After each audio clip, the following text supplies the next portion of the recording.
Good morning everyone. I hope that you are doing well. आज हम शुरू करने वाले हैं एग्रीकल्चर चैप्टर का लास्ट पार्ट, जितना हमारा प्रीवियस 2 सेशंस में रह गया था।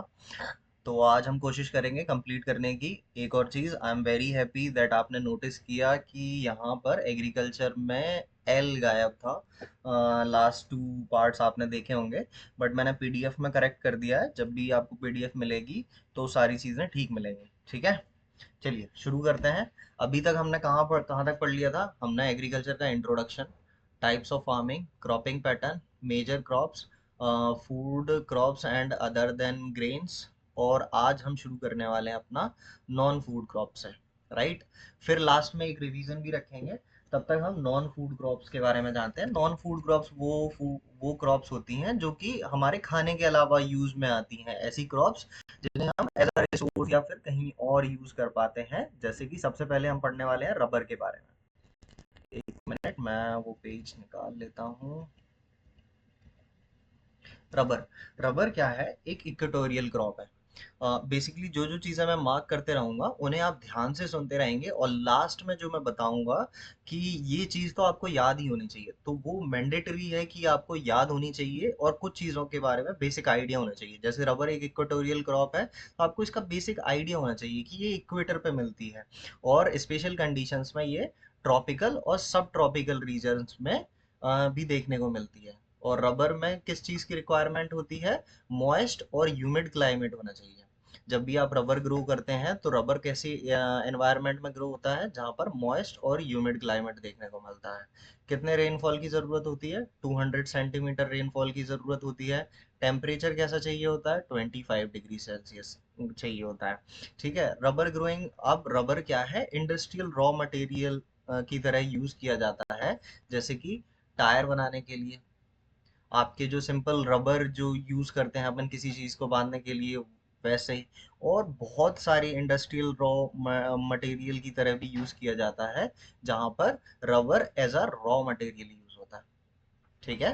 तो उससे अलग अलग प्रोडक्ट्स बनाए जाते हैं। क्लियर है इतना? तो अब मेनली ग्रोइंग एरियाज कौन कौन से हैं? केरला, कहाँ गया? केरला, तमिलनाडु, कर्नाटका, अंडमान निकोबार, और गारो हिल्स ऑफ मेघालय। मेघालय, गारो खासी जयंती आपने सुना होगा, नहीं सुना होगा तो आगे मैं पढ़ाऊंगा कभी, तो फिर आपको बताऊंगा। गारो हिल्स ऑफ मेघालय। तो सबसे इंपॉर्टेंट चीज है इसमें याद करने वाली कि ये एक मॉइस्ट और ह्यूमिड क्लाइमेट में होती है। रेनफॉल 200 सेंटीमीटर की जरूरत होती है, और टेम्परेचर 25 डिग्री सेल्सियस की जरूरत होती है। और एक रफ आइडिया होना चाहिए कि ये किस रीजन में पाई जाती है। तो आप अगर थोड़ा सा ध्यान से देखेंगे तो हम देख पा रहे हैं ये वेस्टर्न घाट वाले थोड़े से रीजन में मिल रही है, केरला, कर्नाटका, तमिलनाडु। और क्या है? अंडमान और निकोबार आइलैंड जो हमारे बे ऑफ बंगाल में अवेलेबल है, वहां देखने को मिल रही है। और गारो हिल्स ऑफ मेघालय में। क्लियर है इतना? आई होप रबर समझ में आ गया होगा। एक बार और रिवाइज करेंगे लास्ट में, तब एक रिवीजन और हो जाएगा, राइट। फिर उसके बाद आते हैं हम फाइबर क्रॉप्स पे। फाइबर क्रॉप्स कौन कौन सी क्रॉप्स होती हैं? जैसे कॉटन, जूट, हेम्प और नेचुरल सिल्क। ये सारी क्रॉप्स क्या हैं? फाइबर क्रॉप्स की कैटेगरी में आती है। ये 4 मेजर फाइबर क्रॉप्स हैं जो इंडिया में उगती हैं। The first three are derived from the crop growing in the soil. तो पहली थ्री कैसे मिलती हैं? कॉटन, जूम, हेम्प की सॉइल में आप क्या करते हैं, जैसे नेचुरल फार्मिंग करते हैं वैसे मिलती हैं। The latter is obtained from the cocoons. जो सिल्क है वो ककून से मिलता है, silk worms of the silk worms fed on the green leaves, specially mulberry, जो कि ककून्स के थ्रू निकाला जाता है। कभी मैं आपको डिटेल में जब सिल्क बनाने का प्रोसेस बताऊंगा, तब आपको बताऊंगा कि ककून से कैसे निकालते हैं। बट पहली जो 3 क्रॉप्स हैं वो सिंपली आपको जैसे क्रॉप ग्रो करते हैं फील्ड में वैसे मिलती हैं। लेकिन जो सिल्क है वो ककून से ऑब्टेन होता है हमें। क्लियर है? Rearing of silk, rearing of silk worms for the production of silk fiber is called sericulture। मतलब सिल्क प्रोड्यूस करने की प्रोसेस को हम क्या बोलते हैं? सेरिकल्चर, जो कि सिल्क वॉर्म से मिलता है। क्लियर है इतना? फिर उसके बाद आते हैं कॉटन पे। कॉटन क्या है? एक खरीफ क्रॉप है। ठीक है, कॉटन क्या है, एक खरीफ क्रॉप है। कहाँ मिलती है, हाई टेम्परेचर लाइट रेनफॉल में। और सबसे इम्पोर्टेंट चीज जो अक्सर कर एग्जाम्स में पूछ ली जाती है, इसको चाहिए होता है 210 फ्रॉस्ट फ्री डेज और bright sunshine for its growth. Clear है। हाई टेम्परेचर की जरूरत होती है, पानी की जरूरत कम पड़ती है, इसलिए लाइट रेनफॉल। और 210 फ्रॉस्ट फ्री डेज, ये सबसे इंपॉर्टेंट है, याद रखिएगा। फिर bright sunshine for its growth. Cotton grows well in dried part of black cotton soil. Previous classes में हमने ब्लैक सॉइल का एक और नाम पढ़ा था, क्या पढ़ा था, ब्लैक कॉटन सॉइल। याद है कि भूल गए? तो इसे याद रखिएगा, black cotton soil of Deccan plateau. तो डेक्कन प्लेट्यू वाले रीजन में ये सबसे ज्यादा देखने को मिलती है। क्लियर है इतना? चलिए आगे बढ़ते हैं। India is believed to be the original home of the cotton plant. अब माना जाता है कि इंडिया में ओरिजिनल होम है, कि यहीं से कॉटन की शुरुआत हुई थी। Cotton is one of the main raw material for cotton textile industry. तो मेन रॉ मटेरियल है कॉटन टेक्सटाइल इंडस्ट्री। ऑब्वियस सी बात है कि जहाँ कॉटन का काम हो रहा है वहां पर कॉटन तो चाहिए ही चाहिए। इन 2017 2017 में इंडिया क्या था, सेकंड लार्जेस्ट प्रोड्यूसर था कॉटन का। सबसे पहले नंबर पे कौन था, चाइना का। हम पहले भी पढ़ के आए हैं, याद है आपको कुछ की नहीं? चाइना और भी जगह फर्स्ट है, हम सेकंड लार्जेस्ट प्रोड्यूसर रहे हैं 2017 में। अब कॉटन जहां पर सबसे ज्यादा उगाया जाता है वो कौन कौन से एरिया है, महाराष्ट्र, गुजरात, मध्य प्रदेश, कर्नाटका, आंध्र प्रदेश, तेलंगाना, तमिलनाडु, पंजाब, हरियाणा, उत्तर प्रदेश। तो याद रखिएगा, जो भी ये एरिया है, महाराष्ट्र, गुजरात, मध्य प्रदेश, ये तीनों साथ लगते हैं। कर्नाटका इवन, आंध्र प्रदेश भी, तेलंगाना, तमिलनाडु, पंजाब, हरियाणा, उत्तर प्रदेश। तो ईस्ट, सॉरी, नॉर्थ, साउथ और सेंट्रल इंडिया के लगभग लगभग रीजन है। सो इन्हें याद रखेंगे। क्लियर है इतना? कॉटन समझ में आ गया। पहला याद रखना है कि ये खरीफ क्रॉप है। हाई टेम्परेचर लाइट रेनफॉल की जरूरत होती है, टेम्परेचर तो ज्यादा चाहिए लेकिन रेनफॉल कम चाहिए। 210 फ्रॉस्ट फ्री डेज और ब्राइट सनशाइन चाहिए। और क्या बोलते हैं इसे, ब्लैक कॉटन सॉइल भी बोलते हैं, जो जिस सॉइल पे बहुत अच्छे से ग्रो होती है। और इंडिया को ओरिजिनल होम माना जाता है। 2017 में हम सेकंड लार्जेस्ट प्रोड्यूसर थे कॉटन के। ठीक है, फिर आते हैं जूट पे। जूट को गोल्डन फाइबर के नाम से भी जाना जाता है, ये इंपॉर्टेंट है, याद रखिएगा कि जूट को गोल्डन फाइबर भी बोलते हैं। क्लियर है इतना? तो इसको याद रखिएगा। Jute grow well on well dried fertile soil, well drain fertile soil. Well drain fertile soil पे जूट बहुत अच्छे से उगता है। In the food plains where soils are renewed everywhere. मतलब हर साल जो नदी के थ्रू मिट्टी बह बह कर चली जाती है और नई जहाँ जमा होती है ना, वहां पर बहुत अच्छे से जूट होता है। इसको हाई टेम्परेचर की जरूरत होती है ग्रो करने के लिए। मेन रीजन है West Bengal, Bihar, Assam, Orissa, Meghalaya major jute producing state है। और making gunny bags, mats, ropes, yarn, carpets, other artifacts. आपने देखा होगा जूट के बैग भी आते हैं, अदर अदर क्या बोलते हैं, जूट की रस्सियां भी बनती हैं, मैट्स बनते हैं।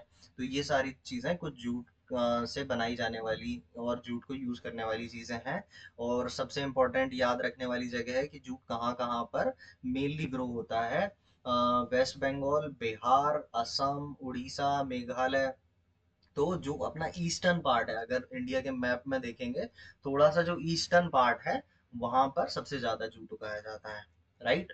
फिर उसके बाद आते हैं next, technological and institutional reforms. अब जैसे जैसे इंडिया जस्ट इंडिपेंडेंस हुआ, इंडिपेंडेंस के बाद हमने देखा हमारी जो बेसिकली मेजर इकोनॉमी है या फिर मेजर पॉपुलेशन है, वो किस पे डिपेंडेंट है, वो ज्यादातर एग्रीकल्चर पे डिपेंडेंट है।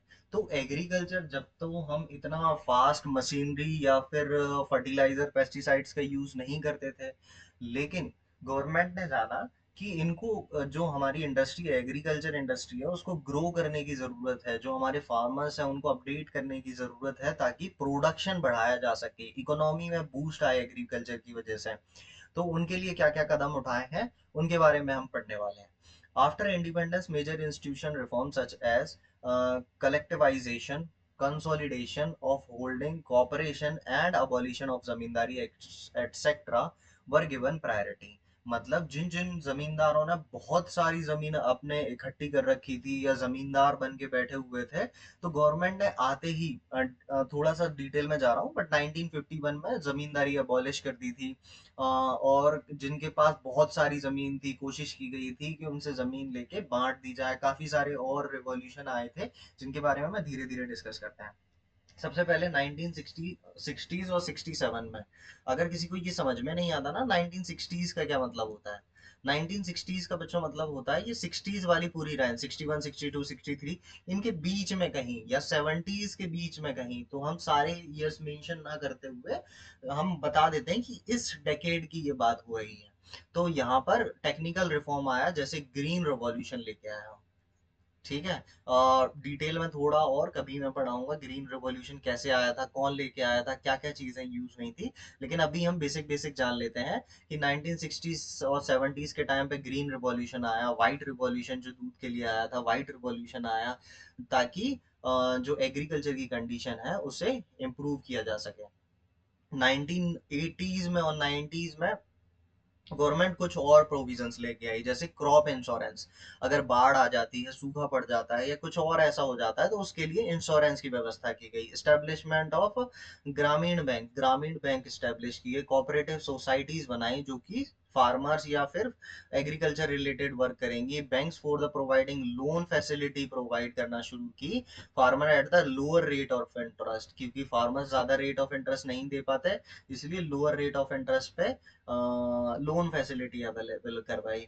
फिर किसान क्रेडिट कार्ड बनवाया। पर्सनल एक्सीडेंट इंश्योरेंस स्कीम लेके आए। Are some of the schemes introduce by the government of India for the benefits of farmers. Farmers के बेनिफिट के लिए ये सारी स्कीम्स लेके आए। एक बार और रिवाइज कर लें। क्रॉप इंश्योरेंस, ग्रामीण banks, cooperative societies, loan facilities, Kisan credit card, personal accident insurance scheme, ये कुछ स्कीम्स हैं जो कि गवर्नमेंट लेके आई थी फार्मर्स वेलफेयर के लिए। Special weather bulletins and agricultural program for farmers were introduce on the radio and television. आपने कृषि चैनल के बारे में या दूरदर्शन के बारे में सुना होगा, जहां पर कृषि रिलेटेड इंफॉर्मेशन दी जाती है। तो ऐसी चीजें शुरू की। मिनिमम सपोर्ट प्राइस लेके आए, एमएसपी जिसे हम बोलते हैं, कि मिनिमम कोई भी फसल आप लेके आ रहे हैं तो कम से कम इतने में सरकार, अगर मार्केट में नहीं बिक रही है तो सरकार तो आपसे इतने एमएसपी पे खरीद ही लेगी। रिम्यूनरेटिव एंड प्रोक्योरमेंट प्राइस लेके आए। रिम्यूनरेटिव एंड प्रोक्योरमेंट प्राइस मतलब कि मिनिमम इतने में, सिमिलर टू एमएसपी, कभी डिटेल में और समझाऊंगा। For important crops to check the exploitation of farmers by speculators and middleman, ताकि जो मिडिलमैन है या फार्मर्स को एक्सप्लॉइट कर रहे थे कम दामों में खरीद कर उनकी फसल, तो वो गवर्नमेंट को डायरेक्ट बेच पाए, इसलिए ये सारी स्कीम्स लेके आए। ठीक है, इतना समझ में आया। कुछ चीजें याद रखिएगा। 1960s के 70s के टाइम पे ग्रीन रिवॉल्यूशन, व्हाइट रिवॉल्यूशन, ऐसे रिवॉल्यूशन आए। लेकिन फिर गवर्नमेंट ने रियलाइज किया रिवॉल्यूशन टेम्परेरी हो सकते हैं, इन्हें परमानेंट या फिर प्रोडक्शन को कॉन्स्टेंटली इंक्रीज करने के लिए हमें फार्मर्स को सोशल सिक्योरिटी देने की जरूरत है। तो 1980s और 1990s के टाइम पे क्रॉप इंश्योरेंस, ग्रामीण बैंक लेके आए, कोऑपरेटिव सोसाइटीज लेके आए, लोन प्रोवाइड करवाए, किसान क्रेडिट कार्ड बनवाया, पर्सनल एक्सीडेंट इंश्योरेंस स्कीम लेके आए। तो ये सारी चीजें हुई। ठीक है। फिर फूड सिक्योरिटी के बारे में, the government design national food security system to ensure the food security for every citizen. मतलब गवर्नमेंट धीरे धीरे धीरे इस फील्ड में आगे बढ़ रही थी ताकि सभी तक खाना पहुंच पाए। तो बेसिकली इसमें दो कंपोनेंट हैं जो इसको कवर करते हैं। पहला तो है एक बफर स्टॉक, दूसरा है public distribution system. Buffer stock का मतलब होता है, जैसे अभी हमने पढ़ा था ना, किसानों से फसल खरीद के एक जगह रख ली जा रही है। ठीक है। मान लीजिए गेहूं बेच के आए तो कुछ 1000 टन या कुछ जितने भी टन, मान लीजिए 100 टन एग्जांपल ले लेते हैं, आ गया गवर्नमेंट के पास। अब इसको पीडीएस, पब्लिक डिस्ट्रीब्यूशन सिस्टम के थ्रू वापस गरीब लोगों तक, जिनको जरूरत है, बिलो पॉवर्टी लाइन है या फिर जिनको जरूरत है, और डिफरेंट डिफरेंट स्कीम्स में जहां कर वीट यूज होता है, वहां पर गवर्नमेंट क्या करेगी, वापस सप्लाई कर देगी। ठीक है। तो इसमें दो कंपोनेंट थे, एक तो बफर स्टॉक, किसानों से खरीद कर अपने पास रख लेना, दूसरा जो रखा हुआ है पीडीएस सिस्टम के थ्रू, उसे वापस से लोगों की सहायता के लिए वापस भेज देना। ठीक है, public distribution system. I hope सभी ने ये सुने होंगे और रिलेट कर पा रहे होंगे, एटलीस्ट फार्मिंग फैमिली वाले तो रिलेट कर पा रहे होंगे। फिर उसके बाद आता है food corporation of India, FCI, बहुत इंपॉर्टेंट ऑर्गेनाइजेशन है। Is responsible for procuring and stocking food grains, whereas distribution is ensured by the public distribution system. जो FCI है वो ensure करता है जितना भी यहाँ से बफर स्टॉक से आ रहा है, खरीदा जा रहा है, उसे प्रोक्योर करके यानी संभाल के रखना, स्टॉक में फूड ग्रेन्स को बना के रखना, और डिस्ट्रीब्यूशन जितना भी इसके थ्रू डिस्ट्रीब्यूट किया जाएगा, ये सारी जिम्मेदारी किसकी होती है? एफसीआई की, food corporation of India. Clear है? इतना समझ में आ गया? फूड कॉर्पोरेशन ऑफ इंडिया क्या करता है? जितना भी गेहूं खरीद के आया उसे प्रोक्योर करता है, एंश्योर करता है वो वापस से लोगों तक पहुंच पाए। ठीक है? तो एक एफसीआई के बारे में जाना, दो कंपोनेंट पढ़े हमने यहाँ पर, और फिर उसके बाद आते हैं PDS is a program, public distribution system is a program which provide food grains other essential commodities as well as subsidize price in rural and urban areas. अब आपने देखा होगा पीडीएस सिस्टम के थ्रू जितने भी बीपीएल कार्ड होल्डर हैं उन लोगों को गेहूं चावल 1 रुपए 2 रुपए केजी में मिलता है। तो मतलब सब्सिडी मिल रही है उन्हें, सब्सिडाइज प्राइस पे यानी कम प्राइस पे उन्हें ये सारी चीजें दी जाती हैं। The primary objective of the national food security are, तो प्राइमरी ऑब्जेक्टिव क्या है इसका? Ensure availability of food grains to the common people at an affordable price, कि लोगों को जितना वो खरीद सके, जितनी उनकी खरीदने की क्षमता है, उतने उस लेवल पे जाके उन्हें वो चीजें प्रोवाइड करवाई जाए। जैसे 1 रुपए किलो 2 रुपए किलो लगभग सभी लोग अफोर्ड कर सकते हैं ऐसी चीजें, तो इसके थ्रू प्रोवाइड करवाई जाती है। The poor should have access to food, जितने भी गरीब लोग हैं सबको खाना मिल सके।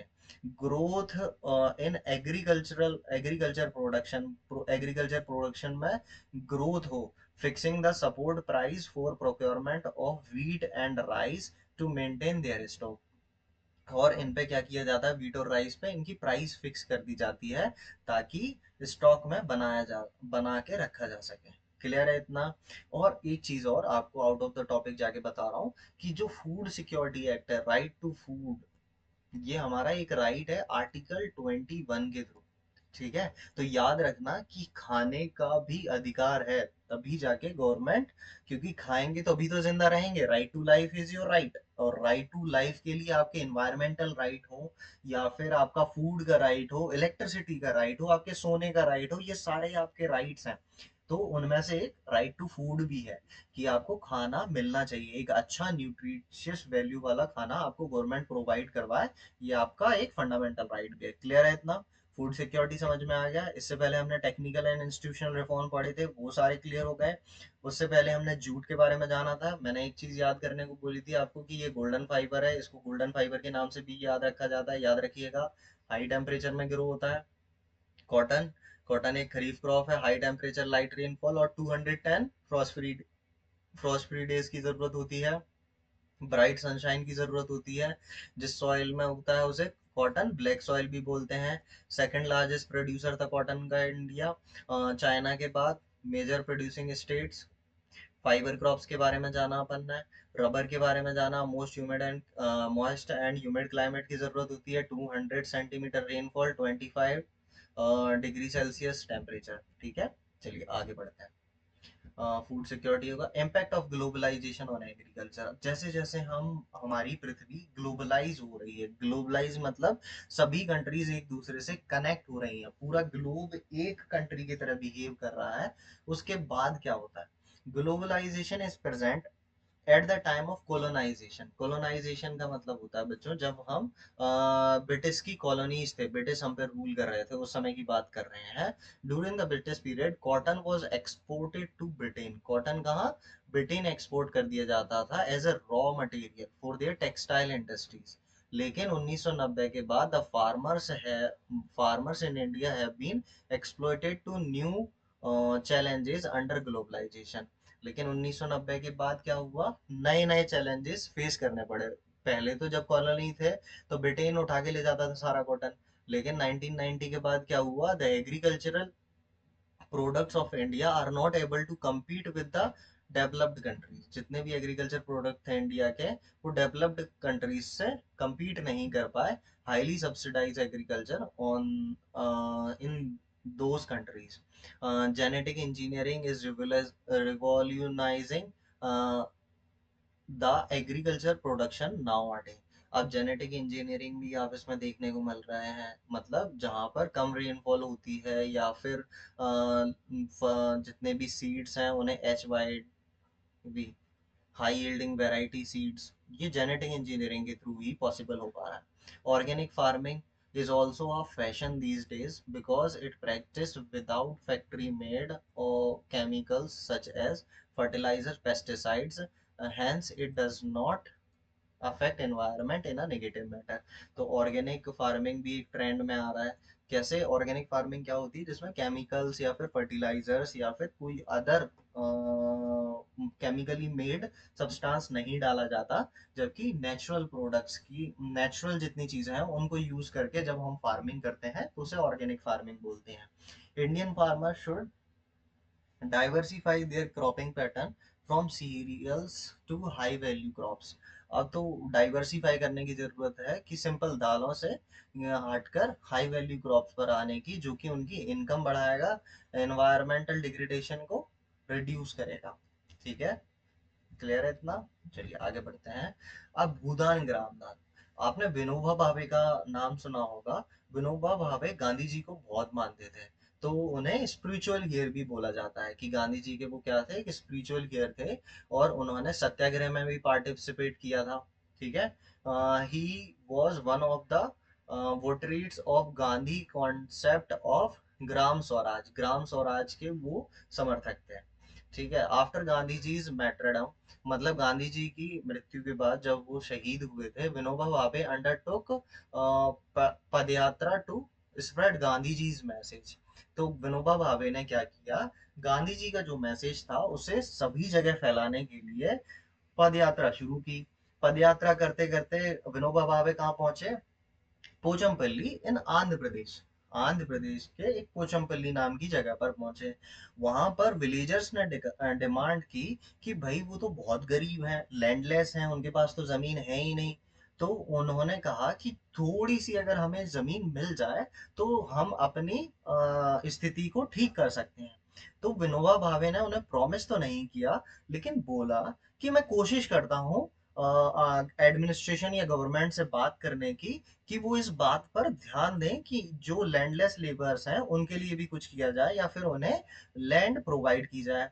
तभी वहां पर और कौन थे, श्री रामचंद्र रेड्डी, इनका नाम याद रखेंगे, नाम नहीं, स्टोरी की तरह सुन लीजिए, स्टोरी याद रखना। श्री रामचंद्र रेड्डी वहां पर बैठे हुए थे और खड़े हुए, और उन्होंने बोला कि मैं अपनी 80 एकर्स की जो जमीन है उसे 80 लैंडलेस विलेजर्स में बांट दूंगा, कि मेरे पास जो 80 एकड़ है ना, तो उन्हें 80 जिन जो ऐसे लोग हैं, ऐसे किसान हैं जिनके पास जमीन नहीं है, उनमें बांट दूंगा। तो इस जो ये एक्ट किया गया, जो ये वारदात हुई, उसे क्या बोला गया, भूदान, यानी जमीन का दान। ठीक है, तो ये श्री रामचंद्र रेड्डी ने जो किया कि मैं वहां पर खड़े हुए और खड़े होकर बोला कि मेरे पास जो 80 एकड़ जमीन है वो मैं क्या करूंगा, 80 ऐसे फार्मर्स या फिर किसानों में बांट दूंगा जिनके पास जमीन नहीं है। ठीक है, इस एक्ट को बोला गया Bhoodan. Later he travelled and introduce his idea widely over the India.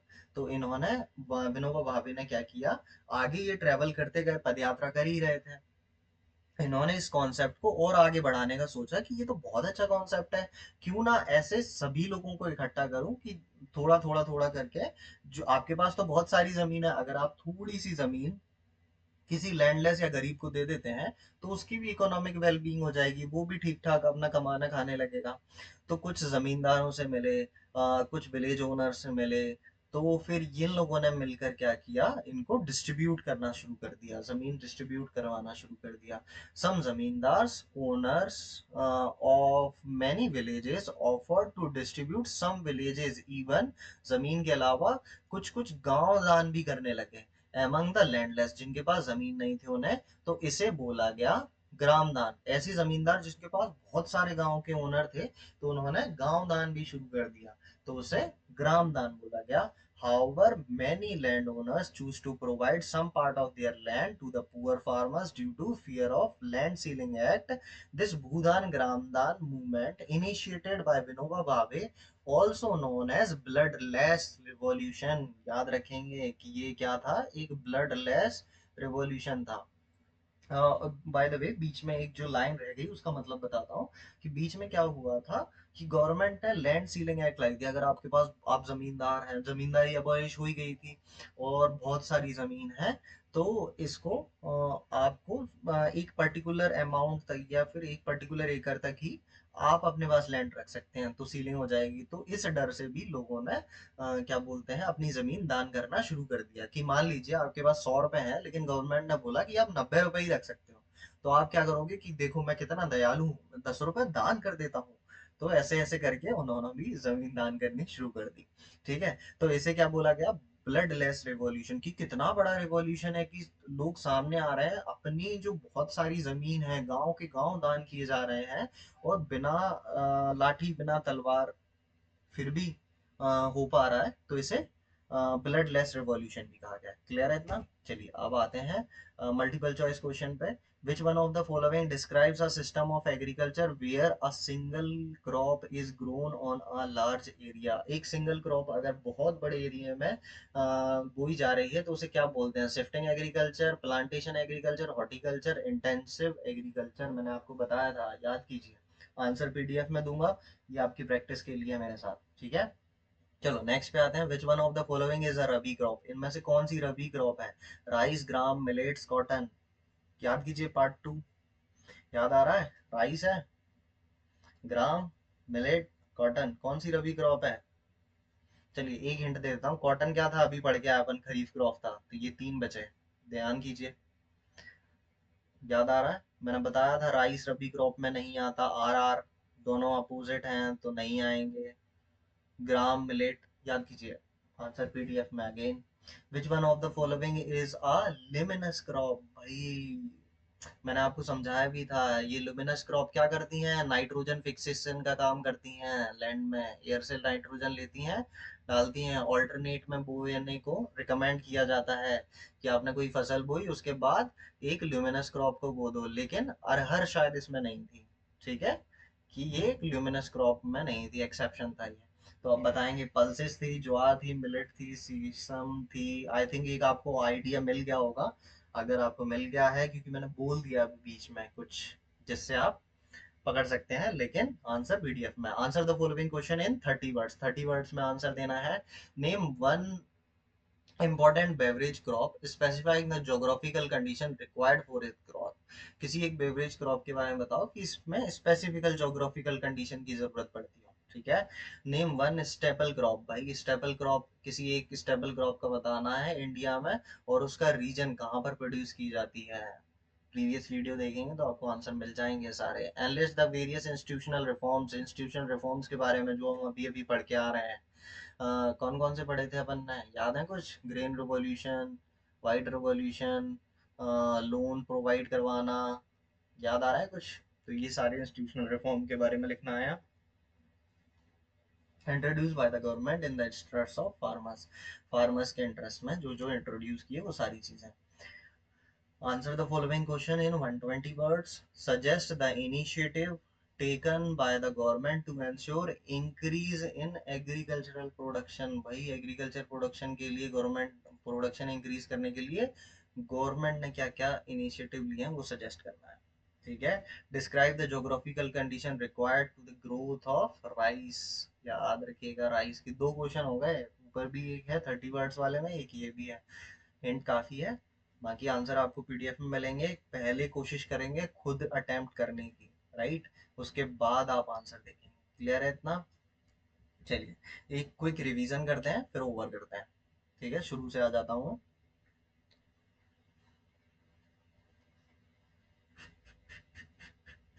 हाँ, एग्रीकल्चर शुरू किया हमने, फिर बेसिक चीज़ें जानी कि हम इसमें क्या क्या पढ़ने वाले हैं। सबसे पहले हमने देखा कि 60% से ज़्यादा लोग एग्रीकल्चर पे डिपेंडेंट है। एग्रीकल्चर एक प्राइमरी एक्टिविटी है। 2/3 पॉपुलेशन एग्रीकल्चर हमारी कंट्री के लिए इंपॉर्टेंट है, क्योंकि काफ़ी सारे लोग इस पर डिपेंडेंट हैं। फिर हमने टाइप्स ऑफ फार्मिंग जाना, जिसमें प्रिमिटिव, इंटेंसिव, प्रिमिटिव, इंटेंसिव और कमर्शियल फार्मिंग के बारे में जाना। ठीक है, प्रिमिटिव कौन सी होती है, जो कि एक छोटे से लैंड पे, स्मॉल पैच ऑफ लैंड पे की जाती है। और स्लैश एंड बर्न इसी का टाइप हमने पढ़ा। इसमें क्या बोलते हैं, फर्टिलाइजर्स या मॉडर्न इनपुट्स यूज नहीं होते। स्लैश एंड बर्न क्या होता है, एक जमीन के टुकड़े जैसे कि अब बहुत बड़ा जंगल है, उसमें से एक एरिया को साफ किया, वहां काटा, जलाया, और फिर इस पे फार्मिंग की। जैसे ही इसकी फर्टिलिटी कम हुई तो दूसरी जगह मूव हुए, सेम प्रोसेस वहां पर अडॉप्ट की। तो इसे हम स्लैश और बर्न एग्रीकल्चर के नाम से जानते हैं। इसको डिफरेंट डिफरेंट रीजन में डिफरेंट डिफरेंट नामों से जाना जाता है। मैंने एक आपको झूम याद करने को कहा था, जो कि नॉर्थ ईस्ट रीजन में पमलो, दीपा, मेलपा को, कोनुको, रोका, मसूले, लदंग, रे। तो मैंने कोशिश की थी कि आप एक दो बार पढ़ लेंगे ना तो आपको याद रहेगा। तो एक बार मेरे साथ और रिवाइज कर लीजिए। बेवार दहिया, पोंडू पेंडा, पामा दाबी, कोमन, ब्रिंगा, कुमारी, वलरे वॉल्ट्रे, खील, कुरुआ, झूमिंग।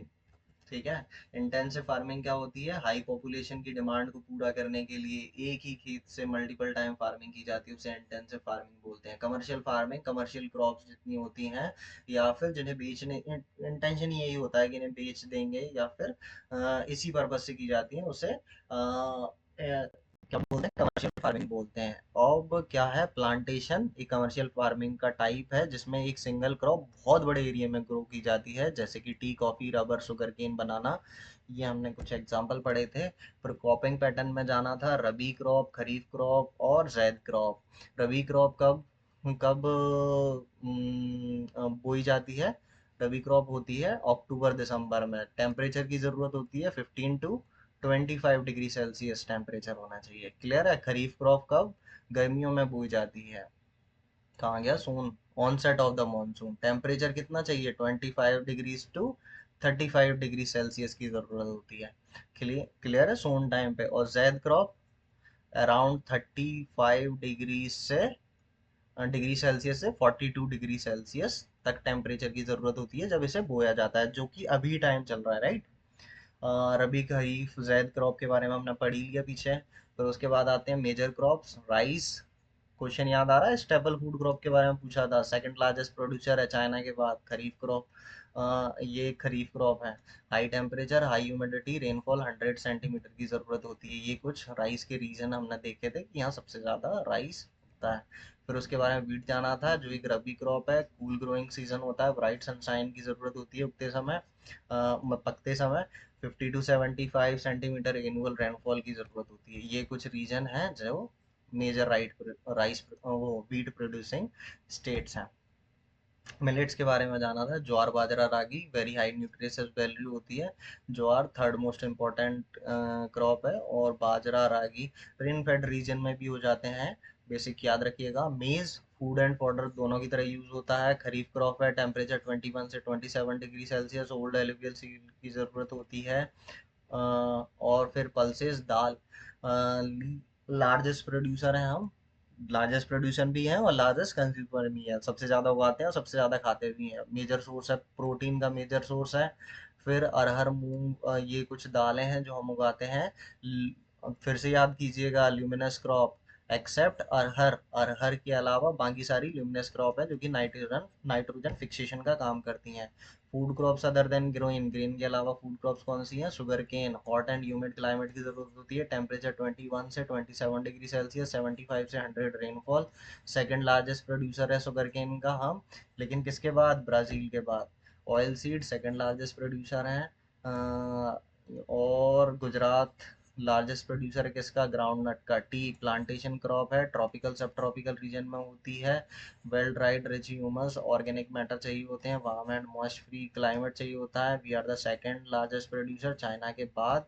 कुछ रीजन्स भी याद रखेंगे, बाबा बुदानगिरी हिल्स कॉफ़ी के लिए काफ़ी फेमस है, तो याद रखिएगा। अरेबिका हम कहाँ से लाए थे, यमन से। गुड क्वालिटी कॉफ़ी यहाँ पर उगती है। फिर उसके बाद horticulture crop, second largest producer है हम चाइना के बाद, याद रखिएगा। अगेन ट्रॉपिकल और टेम्परेट फ्रूट्स हमारे यहाँ मिल जाते हैं, जैसे कि मैंगो, ऑरेंज, एक ही है यहाँ पर बनाना, लीची, गुआवा, पाइनएप्पल, ग्रेप्स। तो ये सारी चीज़ें अपन याद रखेंगे। फिर नॉन फूड क्रॉप्स आज हमने पढ़ी। रबर इक्वेटोरियल रीजन में होता है, लेकिन स्पेशल कंडीशन में ट्रॉपिकल सब ट्रॉपिकल रीजन में मिल जाता है। मॉइस्ट और ह्यूमिड क्लाइमेट की जरूरत होती है। Rainfall 200 centimetre, temperature 25 degree Celsius. Fibre crops jute, cotton, hemp, silk, ये सारी चीज़ें। सेरीकल्चर क्या होती है, ये पहली तीन तो क्या है, जैसे हम कोई भी एग्रीकल्चर कोई भी कृषि करते हैं वैसे मिलती हैं, और जो सिल्क है वो कोकून से मिलता है। खरीफ सॉरी कॉटन, कॉटन क्या है, एक खरीफ क्रॉप है। हाई टेम्परेचर, लो rainfall, 210 Frost period, bright sunshine की जरूरत होती है। ब्लैक कॉटन सॉइल में उगता है, जो कि डेक्कन प्लेट्यू में मिलती है। सेकंड लार्जेस्ट प्रोड्यूसर है हम चाइना के बाद। कुछ इंपॉर्टेंट रीजन ये रहे। फिर उसके बाद आते हैं जूट। जूट को हम गोल्डन फाइबर भी बोलते हैं। वेल ड्रेन्ड फर्टाइल सॉइल में उगता है। हाई टेम्परेचर की ज़रूरत होती है।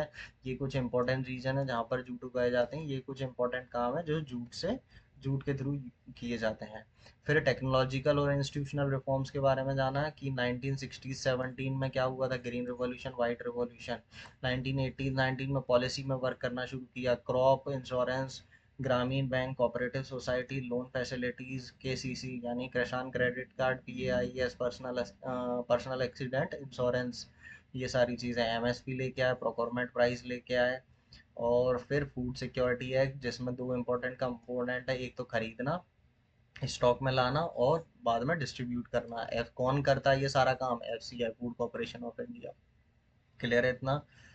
फिर उसके बाद आते हैं ग्लोबलाइजेशन का इम्पैक्ट क्या हुआ, कि भाई हमारे पास तो इंडस्ट्रीज नहीं थी, लेकिन जेनेटिक इंजीनियरिंग, ऑर्गेनिक फार्मिंग के थ्रू हम अभी भी सस्टेन कर पा रहे हैं।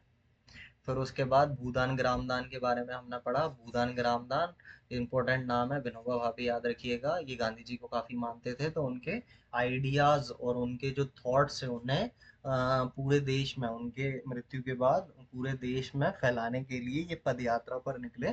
तो पोचमपल्ली पहुंचे। पोचमपल्ली पहुंच आंध्र प्रदेश में है, और वहां पर पहुंचने के बाद जो लैंडलेस विलेजर्स थे उन्होंने डिमांड की कि भाई विनोबा भावे जी, हमारे पास तो ज़मीन नहीं है, हम सस्टेन कैसे करेंगे भाई। तो फिर उन्होंने कहा कि मैं अभी तो आपको प्रॉमिस नहीं कर सकता, बट कुछ करूंगा और गवर्नमेंट से बात करूंगा, इसका वादा करता हूँ।